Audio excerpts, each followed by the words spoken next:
Hey, what's up, YouTube? You're watching Rants, and we're going to try a new show called Rants, Duel. Ooh. So we pick a topic, any topic, and we debate back and forth. Yeah. We got our fists up. No, I'm not going to actually punch him. Don't worry. But anyway, so the topic is, we'll pull it out of the hat, imaginary hat. Imaginary hat. John Cena. Ooh. John Cena sucks. What a polarizing John Cena sucks. Now. So, go for it. Well, the reason I wanted to do this video was to kind of counteract this crazy notion that Cena is like the worst thing for WWE. Now, by no means am I like a Cena fan. He certainly doesn't appeal to me. He's not meant to. He is the anti-wrestling, figure that the wrestlers I like go against, and that's purposely done because we, fans like me, probably us too, but fans like us, we like the Daniel Bryans, the Dean Ambroses, the Ziglers, the wrestlers that are kind of relatable, that aren't geared towards, younger demographics, and can be seen as the good guy no matter if they're actually face or heel, versus someone like Cena who is strictly family-friendly, kid-oriented, kind of like the goody two-shoes. And yeah, again, it's not meant to appeal to me, but there is a place for it, and that's what I'll be arguing. No matter how sick we are of what he's doing, he is still one of the best things that he has going for them. And possibly without him at this point, if they didn't have him, they would not be where they're at right now. So that's what I'm going to argue, for sure. All right, I'll give you that. Yeah, John Cena has done a lot for the company, and he's a hard worker. I understand that. I get that. They need someone there for the kids and family-oriented. I get that. But the thing is that can't he change his character just a tad? You can still be all that. You can still be family-friendly and everything. But why not tweak his character a little bit? A little bit. It's been a decade plus of the same crap. Again, I'm not criticizing him as a person. As a person, he's a great person. He does a lot for charity and the troops and all that. That's awesome. That is awesome. He's done the most Make-A-Wishes out of anyone. All that is great. I'm just criticizing his character. His storylines of him constantly winning week in and week out. Generally speaking, 99% of the time. Every once in a while he loses. But, I mean, when you know a guy is going to win almost all the time, what's the point of watching? The point of watching is to see him as us type of fans. The point of watching is to see him lose. And when he loses, is it not an epic moment? Let me give you a case in point. I know where you're going with this. Cena has a phenomenal feud with someone like Daniel Bryan, someone like CM Punk, countless number of guys who are so over with the crowd and have that kind of draw. Cena is seen as this unstoppable force. He wins his matches, and there's just no way of getting around it. He's the best of the best.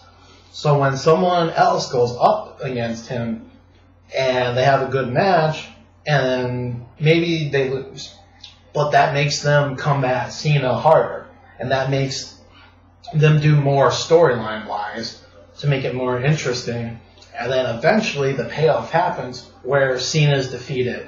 Think about it like this. Cena is the good guy in the superhero movie, and what do people do? They pay to see the superhero win. But change it around a little bit, he's the plain, ordinary superhero that is just too goody two-shoes and everyone's tired of. Every other wrestler that goes up against him is the new guy, new superhero that's more flashier, that's maybe a little bit more relatable, and a little bit outside the ordinary, cut. Someone like Daniel Bryan. We like to see that underdog go up against the establishment. He's the established, and someone like Daniel Bryan, Dean Ambrose, CM Punk, Dolph Ziggler, throwing anyone, is the anti. And when those two clash, it's an epic moment. Now, what I'll give you credit for is it won't happen with everyone, and you need to really be picking and choosy with who goes up against Cena. He can't make everyone look good. Now, I understand that. And he's really done quite a job bringing up these younger wrestlers and getting them really over with the crowd. And a lot of it is them too, but he does get some credit for putting them over because ultimately he has a lot of power in WWE. He can walk on air as far as they know and do no wrong. And if he wanted to say, I'm not losing to Daniel Bryan, I'm not losing to Roman Reigns, WWE would probably listen. They would probably listen. But Cena has gone out of his way to want to put people like Daniel Bryan, like Dolph Ziggler, like Dean Ambrose in the spotlight too.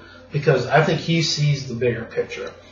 Cena's smart. He knows that, yes, he's the ultimate good guy in the sense of he's a superhero, he's kid-friendly, and everyone in that demographic wants to see him win, but at the same time, he can be a villain. Not a normal villain, but a villain in the sense that he is everything anti-wrestling versus someone who we think of as what wrestling is, someone like Daniel Bryan. And when those two clash, it makes for a moment. One of the best moments of 2013 was Daniel Bryan winning the title against John Cena. You don't have that moment against another wrestler. Daniel Bryan won the title against Randy Orton the month later. It didn't have the same pop because we've seen Daniel Bryan and Randy before. They're two wrestlers. Good versus bad. It's stuff we've already seen. But Cena, as big as he is, versus a Daniel Bryan, it was just an amazing moment. And the crowd, you can see the difference in the crowd when Bryan won the first time against Cena versus when Bryan won the second time against Randy Orton. I understand that, but whenever someone wins the first time, generally speaking, as long as the fans are behind him, they're going to get a bigger pop than the second time around. Because he's already been there. I mean, he's in an uncharted territory winning it the first time as opposed to the second time. So you got to take that into consideration, even though I do see what you're saying and understand what you're saying. But I don't know. It's just that I get it. He may have put over some people, and that's great. And there's moments that exist. If it weren't for him, there wouldn't be some moments like that. I get it. But you also have to look at another side of the coin where he has buried people before, like Bray Wyatt, for instance. Bray Wyatt, I mean, there was a time where he was rising to the top, and then all of a sudden, Cena beats him. That's the end of that. And then for months and months, he's gone, and eventually Bray Wyatt came back, and he got repackaged. Well, not exactly repackaged. I mean, he pretty much had the same character, but what I'm saying is that, in my opinion, he hasn't been the same since. Yeah, he got that match against The Undertaker, which was awesome. I mean, that's an honor. Even though he lost, it's still an honor to face The Undertaker, and just to be in that spot is amazing in itself. But what I'm saying is that he hasn't been the same since. And it's not just Bray Wyatt, it's a bunch of other guys too that haven't been the same after losing to Cena. I'm going to say that's not Cena, because the thing is, with someone like Bray Wyatt, his character really took off in the Wyatt family. The hype behind him was the idea of the Wyatt family being this very scary kind of cultist group that would look to run roughshod over people. I think when you go ahead and split that group up, without there being a story why you split them up, you're actually hurting your characters more so. I think him versus Cena had a pretty interesting feud.